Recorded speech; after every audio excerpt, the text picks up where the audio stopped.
È stata una notizia che ha sconvolto tutta la comunità, il sottoscritto in primis. Don Gianni per la comunità rappresentava una guida e un punto di riferimento per tutta la comunità.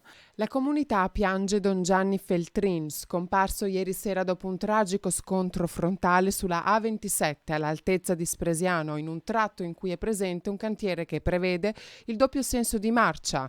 Era di ritorno da un incontro pastorale tenutosi a Vittorio Veneto. Dalla prima ricostruzione risulterebbe che sia stato il parroco, forse per un malore o per una distrazione, a deviare la traiettoria ed invadere la corsia opposta. Era un uomo non di tante parole, ma di una intelligenza elevata. Don Gianni, come fedele e come parrocchiano, aveva sempre una parola e comunque aveva sempre la porta aperta. 78 anni, parroco da oltre 20 anni alla frazione di Fontane, schivo e a volte introverso, amava la montagna e la fotografia.